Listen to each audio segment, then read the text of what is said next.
Hi. Yeah, thanks, Joe, and hi everyone. Sort of tumultuous times we're in. I think actually a webinar like this is really vital, and it's part of a series. Actually, if you've been on a number of these that myself and other directors have given, really about structuring your business and just thinking again differently to just the numbers and the profit and and the profit you make and the balance sheet and things like that, the sort of the classic accounting things.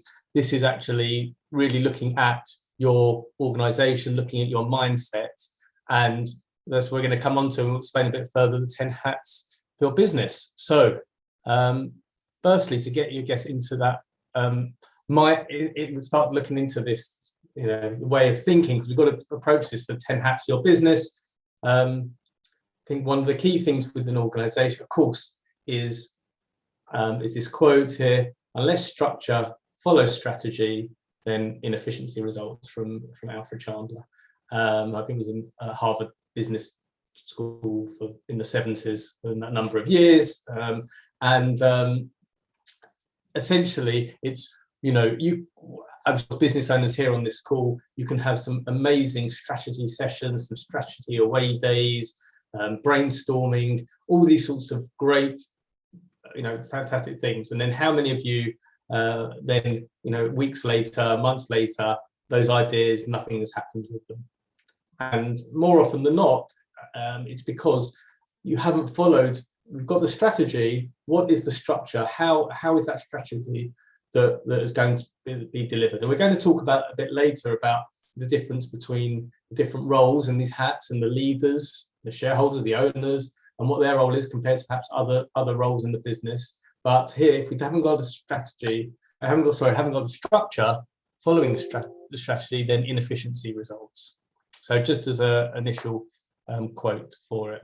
So I guess the quick go through the agenda for this webinar is number one. We're just going to hopefully get everyone in the right frame of mind for this.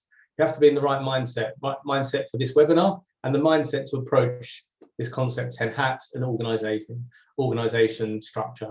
If you're not in the right mindset, it's just you're not going to succeed, and we'll come on to that more. Within that mindset, there's a concept of the ceiling of complexity, some interesting sort of graphs and graphics on that, which we'll speak on. Freeing up time and capacity, very, very, very important. If we don't have the time and capacity, how will we be able to do this? And we'll speak about something called the Achiever Matrix, which I think will resonate with most of you on this call, on this webinar, and certainly resonates with me.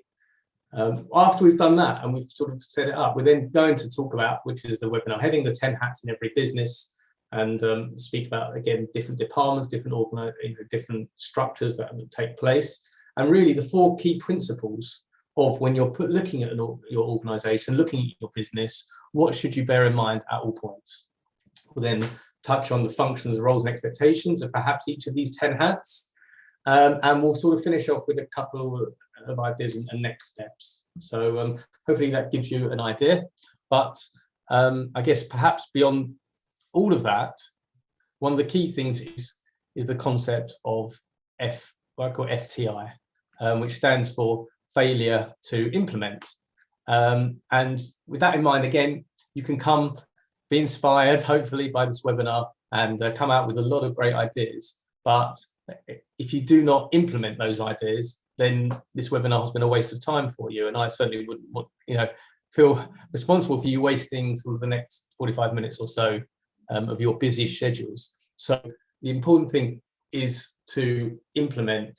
Perhaps, I would suggest if you've got a pad or something more electronic, write down after the end of this webinar, write down 3 action points. I think it's really, really important. 3 ideas, 3 action points that you think to take away from this webinar. And if you can do that, and you've got these 3 points, and there is a sense of writing down, because when you write something or when you say something, more committed to doing it when you just read it.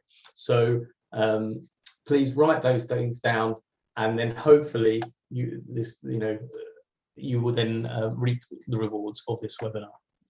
Okay. Right.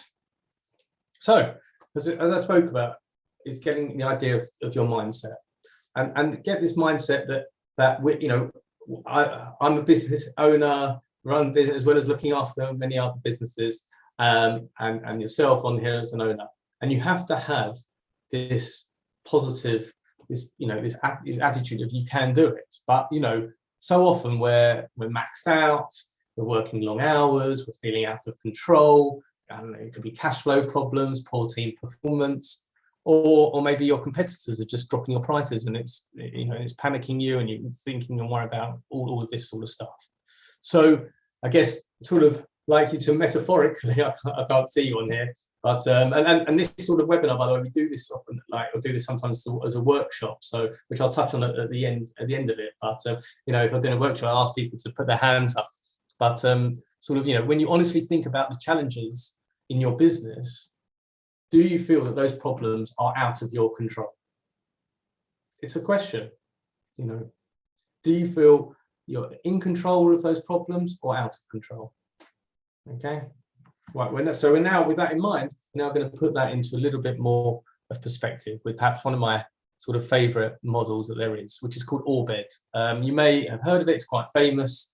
We use it a lot at Davis Grant. In senior leadership meetings, management meetings, in team aspects, and the concept is that Orbed, you see, is an acronym that OAR for words, and then BED at the bottom. And the initial response for like, we're all too busy, we're all too maxed out, we haven't got the time, we're not in control, all of those sorts of things is what we call below the line. This is the victim mentality. It's not my fault. This is what's going on. My competitors are doing this. My team aren't performing. If only they would perform. It's their fault. They're not doing what I'm telling them to do, and all this sort of stuff. This is what's called below the line, and we really want to get a mindset away from, instead of below the line, to shifting it above the line, to become the victor instead of the victim. And with that, for us to start taking ownership, accountability, and responsibility for this. So look, though we can't take control of the behavior of others, we can control, for example, the behavior that we demonstrate.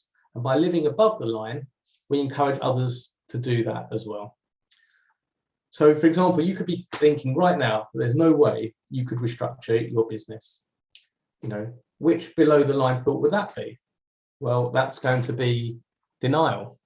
Or perhaps you're thinking that the reason that you're totally maxed out is that you just have this sort of cash flow issue, or you just need to lift your sales and then you're going to be fine. Which below the line thought is that? That's right, it's excuses. You're saying, I just need to get to this point, I just need to get here, and then I'll be able to do everything, then I'll have the time, I just need to get here, And of course, the end never comes. And so you just put it off. Or, for example, you might think that the reason your business is not performing because you've got some non-performing team members. And again, that as we said before, that's blame. So, we need to reframe these in the above the line, in this Orbed, this ownership, accountability, and responsibility. And as the business owner, you're the only one who can improve the structure of your business. This is taking ownership. You owe it to your team to show them a better way. And this is taking accountability. And it's up to you to set clear expectations for each role in your business, whether it's an employee, a contractor, whoever. This is taking responsibility. Remember, it's really important here. You are not the victim. You're the owner. Okay, you're the one who can make the decisions. That's it. So you have a choice, and you have a choice to be the victor or the victim. So there's some great things you can do with Orbed as well. But let's have that mindset as we move forward. You do have a choice. You are in control, and you can be the victor on this. Okay. So with that in mind, there's a quite famous, again, idea called the ceiling of complexity. And essentially what this sort of graph shows is we're in business together, myself as as I say, as a business owner yourselves. And we think business, the growth of the company is going to go, in the green line. That's our expectation. It's just going to steadily, grow. The investment came in and then grow, and the return that you get just gradually goes up and up and up. But of course, as we know, life isn't really like that. And the blue line represents the reality. And I think what the blue line shows is a few things. One, reality itself is lower than expectation. We often have higher expectations, what we think is going to happen. But I want you to particularly look at where the reality, you can see in the graph where the line just dips down.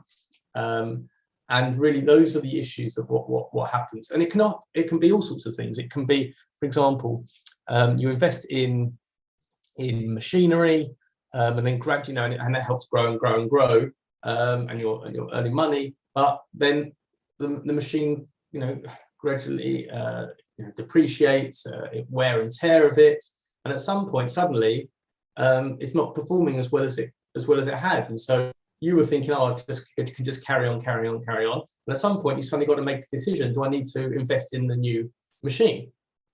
So for example, and you may have to take a dip in investing from a cash perspective in the new replacement machine, but then that one is a lot better than the previous one. So there's a dip, but then hopefully you'll recover and push on again with the, pushing up the graph to get closer back to the expectation and continue the growth.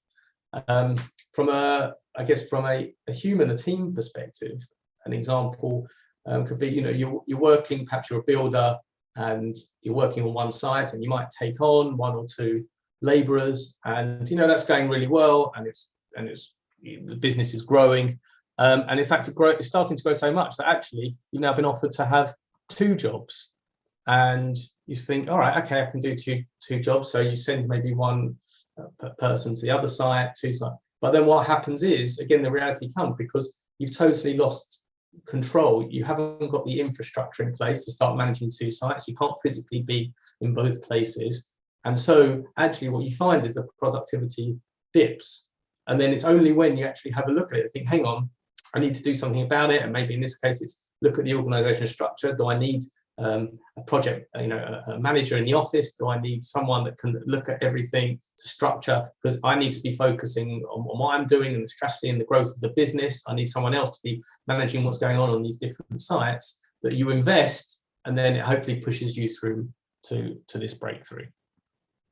And that's what we'll see when it comes to organizational structure. So again, with all this sort of stuff, we need to look, and when we're thinking of these 10 hats, and we're speaking of an organization, how to structure your business, we really need to think of these 5 A's of change, because unless we're prepared to change, then again, nothing's going to happen. Nothing will happen this webinar. As we said, we need to take action points from it, we need to do certain things, but unless we do aware of these changes, and awareness, I'll come on to this, is the very first part of the 5 A's of change. We're not going to change anything, and so you can be used for all sorts of scenarios. And I'll come on. I'll talk about here how we've used it for the example. This obviously for an organisation, but the A's of change work really across all places. An example is, for example, to change is I had a great fear of dogs, and this was a big problem in lockdown because my brother decided to get a pet dog, and this caused great problems. So looking at these 5 A's of change, what actually happened for me? Well, number one, I had to be aware that I had a fear of dogs. First of all, it wasn't something that was not, didn't appreciate that every time I was near a dog, I would run away or something like that. So 1, I've got to be aware of it. 2, I've got to accept that actually it's ridiculous that I've got this fear of dogs. Nothing's actually ever happened. No dog has, luckily bitten me or anything like that. So I've got to accept that I've got to make a change. Okay, so then number 3, I've got to take some action. What am I going to do? Is it I'm going to go and visit my brother, maybe outside in the garden first of all, so the dog sort of is in the general vicinity but not near me, and and gradually work out, take some action and accountability. Well, I had my kids on me saying, "Dad, this is ridiculous. How can you be scared of dogs? Come on, you got to do it. You got to do it. We want to go around, see the dog, Eric, named after Eric Cantona. I don't know why my brother's a Man United fan, but anyway, so Eric, the dog, and so my kids were holding me accountable to it, and of course the last one was the acknowledgement. Well, I did do it. I went there, realised the dog wasn't too bad, actually quite a cute dog, and in fact now we're having Eric to stay with us in a few weeks when my brother goes on holiday. So that's there how you can use these 5 A's of change, which I think is a really great model. And so coming to it from an organisation perspective, you have to think first of all, be aware. Can you think, oh, I know, if I, as it says there, awareness. I know if I don't do this, if I don't make the changes, the business will be impacted and my profits will drop. You need to be aware of this. You cannot have your heads in the sand. You need to be aware that actually there are some fundamental issues with how you're running your business and the organization, the internal organization. And you need to then look and go, and so first of all is an awareness, and then you have to accept that, yes, I'm aware that this is an issue, and then that you have to free up your time. You have to, and you've got to empower your team, and you've got to have that right structure in place to empower your team in order to free up your time. And we're going to talk about freeing up your time shortly, and how much of an issue that is, and later we'll speak about it's this whole issue between delegation, taking responsibility but not actually doing what you're responsible for. And then perhaps the action. Well, the action might be, for example, you're going to get your business plan written up, and actually the business plan isn't just numbers. A business plan is how you are going to run your business. What are you going to do? This year, I think I've just taken on too much of the marketing of the firm. So the strategy, the business plan for this year is to recruit a marketing manager. Or, the HR aspects it was fine when I only had 5 employees, but now I'm up to 15, 20 employees. I can't deal with the HR of the business the whole time. I might need an HR manager to come and actually run that. So it frees up my time to be dealing with more strategic, more leadership, more higher level business decisions. Then you need some accountability. Like I said in the example with the dogs, I had my kids. But here, you need someone independent to hold you to account for what happened. If you write this business plan, you've got this idea, you want to have a marketing person, and the classic, certainly before everything was digital, have a business plan, and then you put it in the drawer of your desk, and it would just gradually get more and more dust onto it because you wouldn't look at it. And in fact, sometimes it may even scare you to think and look at it as to what you're not achieving, because you're just then in the day-to-day. So you need someone external, someone independent to come and actually check periodically what's going on and keep you in line, like a personal trainer. It's very rare that people are so are so motivated, say they were just at home, just exercise. Some people are, it's great, but you saw from over lockdown, people like Peloton, where you could log in and have a coach or something online, and that sort of concept. That having someone external really gets you far more motivated, and you'll achieve it. And then the last is the acknowledgement. To actually have some sort of sense that if you've done all of this, what happens at the end? If you have this business plan and I'm going to hire a marketing manager, I'm going to do an HR manager, and you just do this, and you don't actually ever take stock at the end of the year. Wow, you know what? I had all these ideas, and I look, and actually, you know what? I might not have achieved all of them, but I've got, out of 10, I've achieved 6, I've achieved 7. That's really impressive. Like, I should be proud of myself, and take acknowledgement and take pride and take happiness and reward yourself.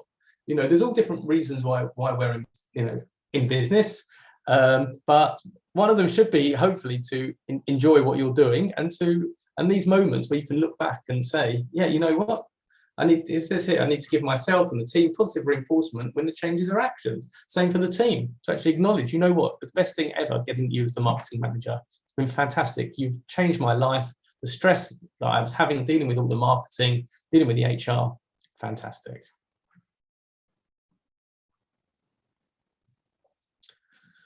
Right, so before we come on to this idea that I want to talk about time and where our time goes, and there's an idea called the Achiever Matrix.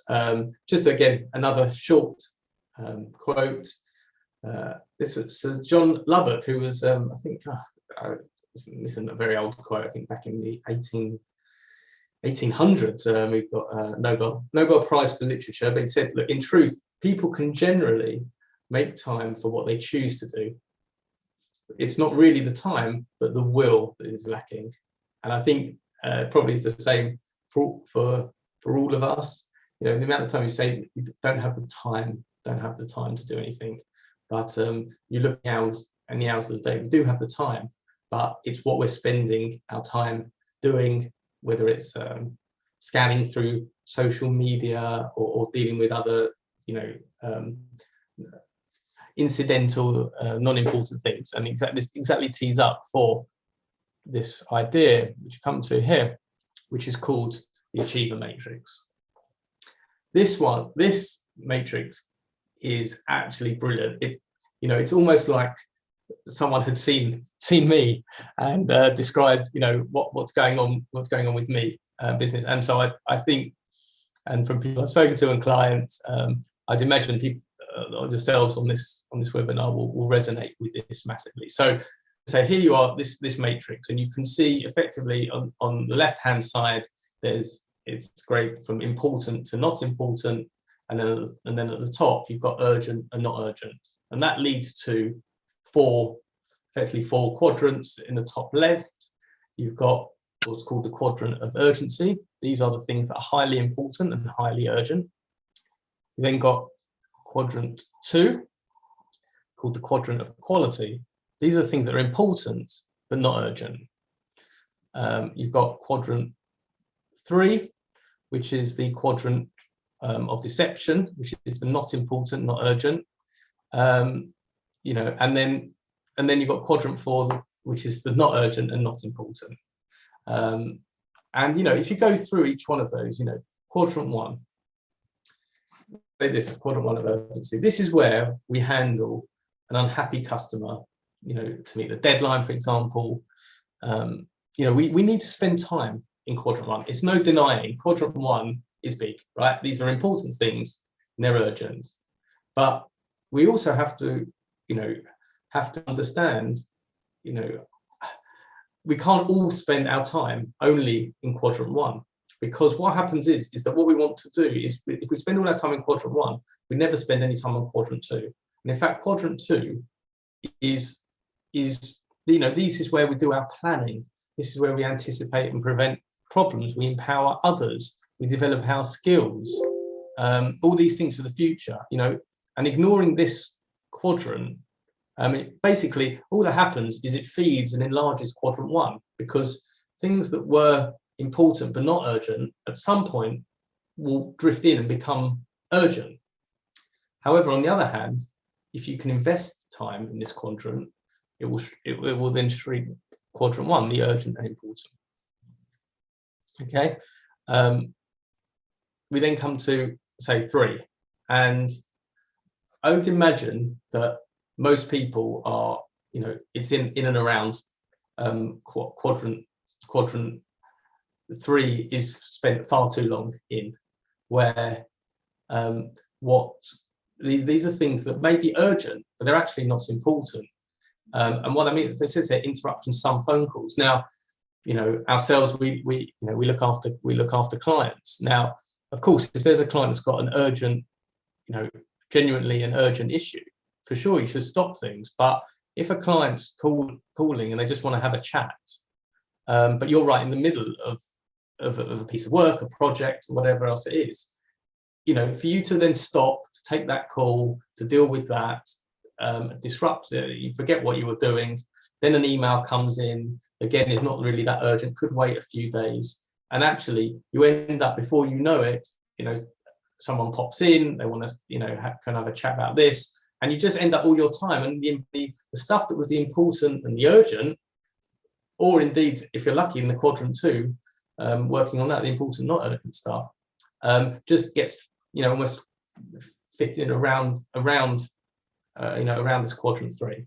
I would hope that, especially here as business owners, we're not spending really much time in quadrant 4, and that is that's time wasters and various junk emails and things like that, and that nonsense.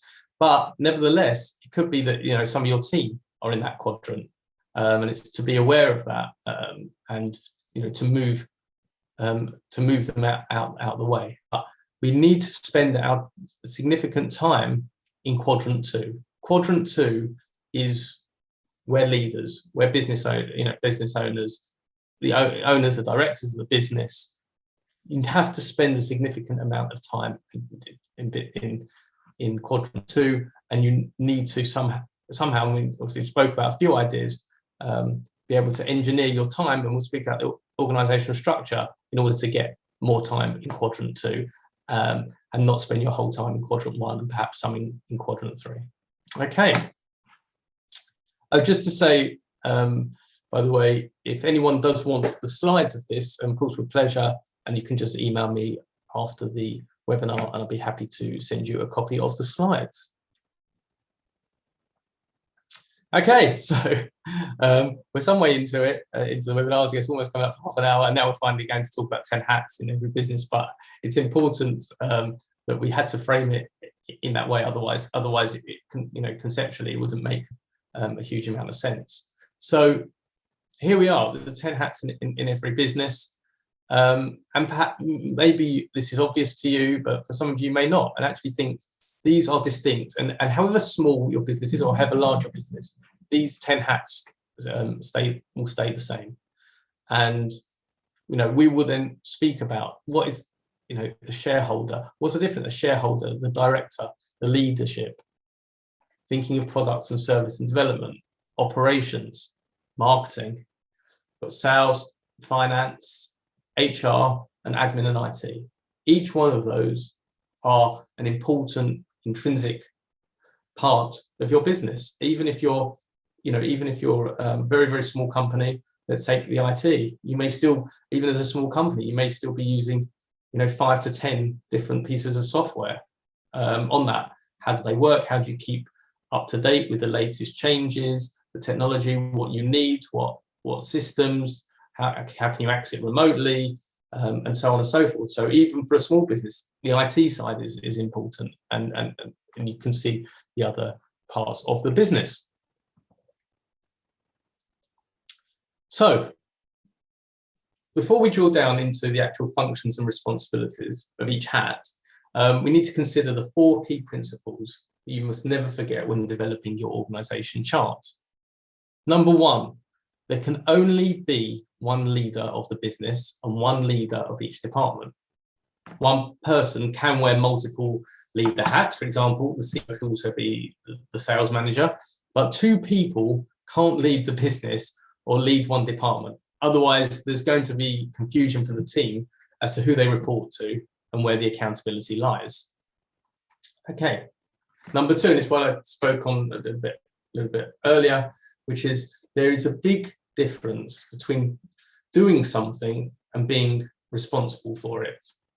And I would imagine you can all empathize with this, that bottlenecks often occur because someone thinks they have to do everything that they are responsible for. And if you delegate a task, remember, you are still responsible for it, you're just no longer the person that's doing it. Okay. Number 3, roles before people.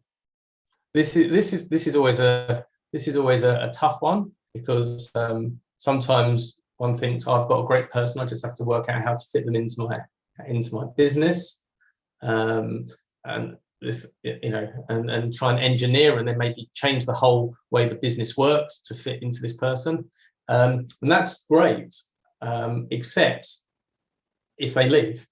And then if they leave and you don't have a structure in place, and the whole structure was effectively just that person, and it was created to engineer that person, then you just have to be aware of that's going to then cause a whole structural issue. So sometimes you have maybe I was going to say a maverick, maybe it's because I've just watched the latest Top Gun movie, but you can have a maverick that is unbelievable, a superstar, and you somehow have to engineer to keep them business. They're coming up with amazing ideas, and they're great, but they're all over the place, perhaps. But generally, you need to have the roles first, and then get the people to fit the roles. Create the structure, and then have the people that fit into the structure that you've got in mind.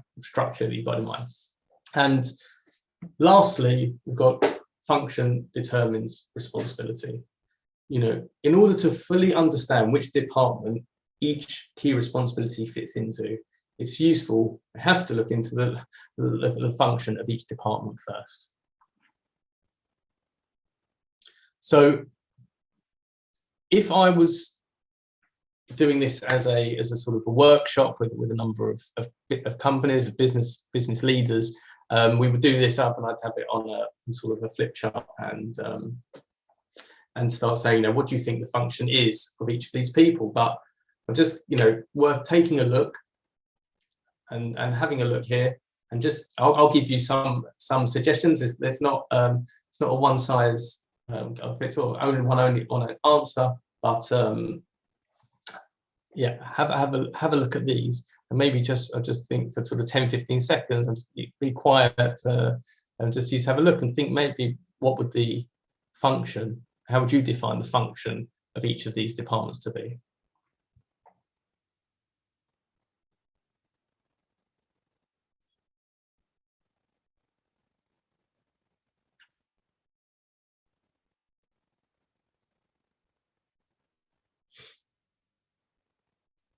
Okay, so I don't want to stay too silent, especially when it's a webinar, but we'll go through them, and you can hope that you still be thinking of them yourselves. So again, the shareholder, that's, their function is to finance the business.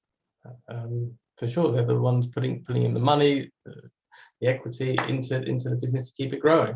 The director, well, it's not necessarily their money. Now, sometimes, as we said, sometimes people can hold multiple of these functions. So it could be the business owner is all three of the leader, the director, shareholder, could be in charge of marketing as well. So you may hold a number of these roles, but in general, if they were all distinct, this would be. So the director main function is to maximize the shareholders' value. So that's their responsibility. The shareholders have created the company, invested the money, built.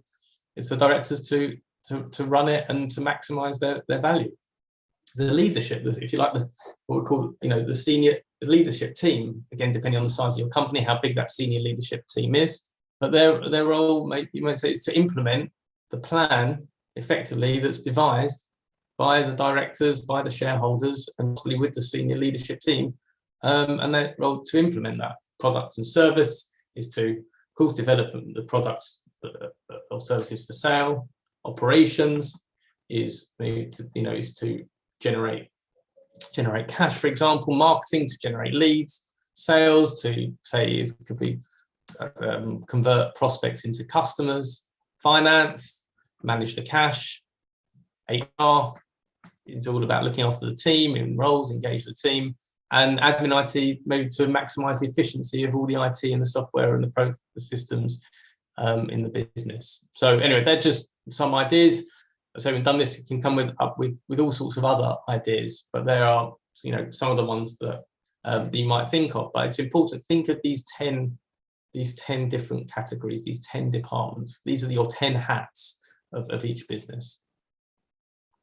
Instead of having it as a list, I quite like this. Again, it just makes it sort of in a picture, makes it clear. And also, what's also here is you can see the black line that's there in between the directors and the leadership.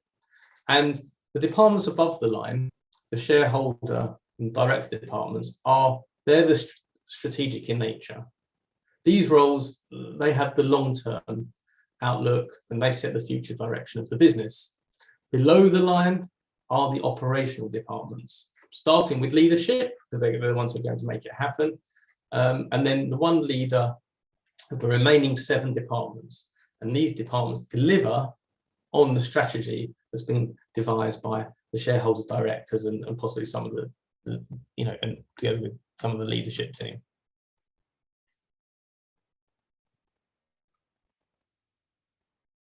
So if you remember when I said there are 4 key principles when you're thinking of an organizational structure, and the 4th one that said was function determines responsibility. So if you're not sure which department a task belongs to, you need to refer it to the function of that department.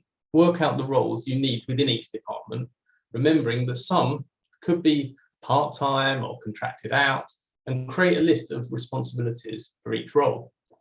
For example, the function of operations department may be to generate cash, and you may have people in your operations team making calls to slow paying debtors. But maybe that should be the function of the finance department who manage the cash. So maybe this task should be passed to your finance team to free up the operations team to generate more cash. Likewise, you may have, for example, operations team members, say for example, or salespeople who are doing administrative tasks, and they should be really out there selling, but they're spending a whole load of time doing admin work and paperwork and keeping things up to date. So, it's looking at each of these functions and working out where does that need to work and go within the framework of the business. We have a lot, at Davis Grant without accountants, that they should be really working on and advising clients, and they should be client facing and working with clients as much as possible. And so we're ever looking at what administration work that they're doing, that perhaps would be better sent to be our specialist administration team to assist on with that, rather than our highly qualified, highly skilled accountants. So this happens in all businesses, and ours is no exception. So one of the things, again, I would do in a workshop is perhaps we'd work together, a number of companies, to just sort of thrash out, if you like, an example of you may not have thought of these things before now, and this is the first time you maybe think, I need to hire a marketing manager, for example. And this is just an example, but you can see here with this, you start putting into the structure what is what's that. Yes, this is a job description, but actually what is really interesting is below is the marketing plan, how it fits into the plan, what's actually the tasks that they're going to do, and how is that going to be measured? What is going to be determined at the very outset? Their response, what they actually have to perform to report back to, say, yourselves or whoever, or the senior leadership team. And here you see this starts getting this framework of this, delegating down, but that they will still have this structure to report back up to you. But I think it's absolutely. Oh, yeah, that's it. But coming back to that, I think it's highly valuable to not just list. We're very easy, especially if you're doing a job spec, and maybe this is what you would send out externally to a recruiter. You wouldn't necessarily have the KPIs on an external one, but when that person was to start, or even before the final interview stage or whatever it be, to actually have the tasks and the KPIs on there already when they know they start. So right, here you are, day one. This is what you've got to do. This is how we're going to be benchmarking what your performance is. And straight away, that marketing, you can now feel that your mind, if you were previously dealing with the marketing, your mind is somewhat clear. And not only that, you don't have to be on every day because you've got these KPIs. And when the KPIs are reported on, that will tell you whether this marketing person is doing exactly what you would have wished. and hopefully they are, then that can free you to then be more strategic and free your space, your mind, your time to do other things. It may be, to spend more time with the family, or coach your kids' football team, or whatever it may be. Do that. So here, as we said, what's the benefits of a revised, organizational structure? We've had a look at this marketing department, central key tasks, and of course they're going to differ. But when we undertake this process across all 10 departments in your business, the clarity suddenly becomes exponential. If you think I'm just thinking of marketing, but this simply is the best practice and will ensure that no department is neglected, ultimately building a more sustainable and scalable business. And when you, as the leader, identify these hats and the ones you're actually wearing, you can act above the line and address those that perhaps you don't have the capacity or skill set to do well on. If you identify the hats that you're prepared to delegate, it can be truly empowering. Look, there may be some hats that you say, I'll be honest, I have to still deal with that. I have to. The size we are, responsibility, the risk that's involved, for example, I've got to deal with that. Okay, you're not going to give all of them away, maybe all at once, but you know what? It's also an opportunity to empower your team, and that shouldn't be underestimated, or at least offer your team members a clear path for progression. If they can see you're suddenly giving them responsibility, you're empowering them. Because when you've removed those hats, you'll notice that hopefully the world doesn't end, and actually a lot of the non-critical problems no longer come up to you, freeing up your time and resulting hopefully in less stress.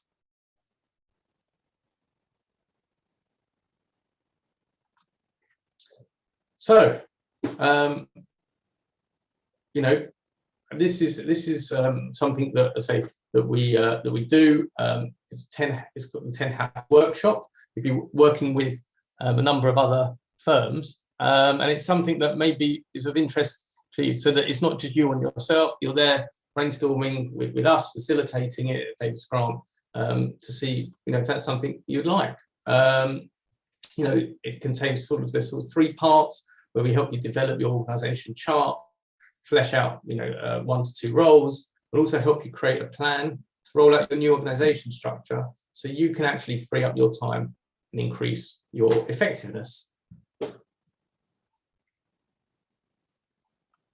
So with that in mind, so there's a choice of a few things, if of interest. So we do this workshop, which is there. You can see the price there. We obviously ask for to make it worthwhile. If 8 companies are there and working together, makes it worthwhile for yourselves as well as for us. Or you can have a one-to-one, entire session where to develop your whole organizational chart and structure for your business. If you're not sure whether your organizational structure is the biggest challenge in the business right now, we can, of course, you're always welcome to come and meet with one of our team. If you are a client of Davis Grant, you can have a complimentary client review meeting with one of the partners, or proactive accounts meeting. If you're not a client of Davis Grant, then please, you can drop me an email and see what we can do for you in that regard.